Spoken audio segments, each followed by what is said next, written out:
Hey guys, this is Philip on Ambiguity, and I'm very excited to see you guys. I'd like to take the time to apologize for being absent last week, but I am going to do my best to keep everything on track and keep everything going. I love this channel and I love you guys, so thank you for watching.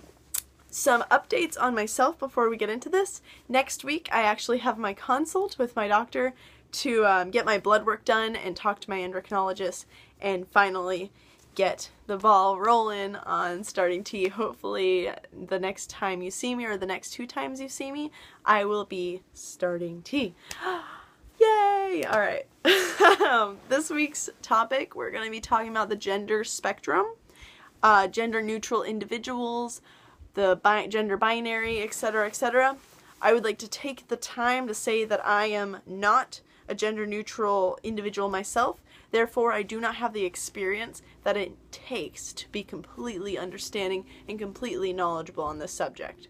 But I do my best, and I am trying to inform myself even further. If I do say anything problematic, or if I spread any misinformation, or make any errors, let me know in the comments below, and I will do my best to inform myself even further, because learning is a fabulous thing, and we all have the ability to talk to one another and educate one another even further. So here we go. Let's just dive right on in. What is the gender spectrum? What is it? A lot of people like to compare the gender spectrum to the sexuality spectrum. Even though they are 2 completely different things, they work very similarly. Just like how sexuality is fluid, gender has the possibility to be fluid as well. A lot of people do not fall right on the binary. A lot of people, there are not just men and just women. There are some, and there are some who identify that way. But many people fall somewhere in the middle of the spectrum, somewhere either closer to male, closer to female, or somewhere right in the middle. So once you can wrap your mind around that idea and that concept, it becomes easier to understand the way people present themselves, the way people identify, and it leaves room for a lot of acceptance and room to grow.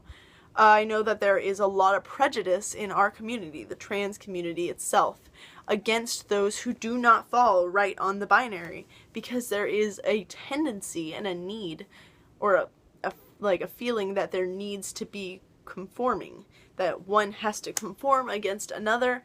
Either way, you're not trans enough, or you're not doing your best to present yourself as the identity that you are, or that you just have to prove yourself and everyone else is wrong. I don't know.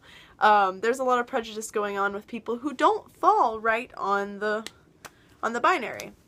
So that's very problematic in our community. So spreading more information and more communication is actually very beneficial. So let's talk about those who do not fall on the binary. That felt really silly. Those who don't fall on the binary, many identify as gender neutral, non-conforming, agender. Those are just some terminology that is often used to describe those who do not fall on the binary. There is a multitude of identities that can go under those categories. These are just labels that people use to make it easier to identify and to communicate how they identify. But like I said, it's a spectrum. It's very fluid. Someone who identifies as gender neutral may present themselves more feminine, and that's just how they are. Someone who identifies as bigender, which is a person who sometimes identifies as one gender one day or one time of their life, and then eventually the fluidity kicks in and they have another identity, or a sub-identity of equal level, where they identify as another gender. It's very, very complicated, and my explanation is not completely accurate. I would have to do a little bit more research. All of these concepts, you have to understand that this is something that is to the core of someone.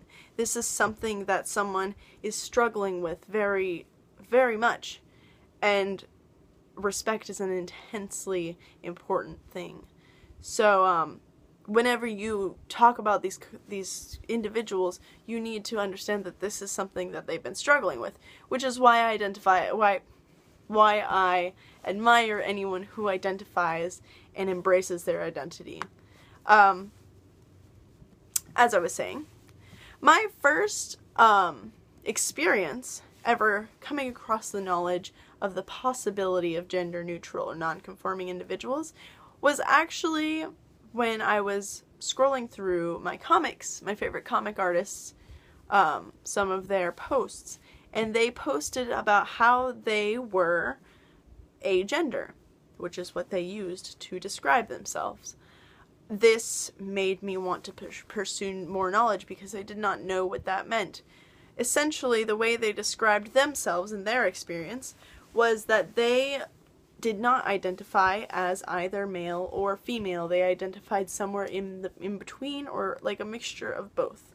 So this is intriguing. This was intriguing to me because at the time I had no idea I had no idea that there was any other possibility of any kind of identity other than cisgender.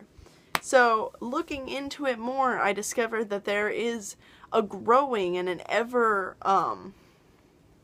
thriving community that's building upon these people who do not identify either way. And I think that it is very exciting to see this uprising of fantastic individuals embracing their identities against all odds. So, there is a multitude of other things that we could fit into this video, but for now, this is what I'm going to say. If you are a person who does not fall out within the norms and within the expectations of society,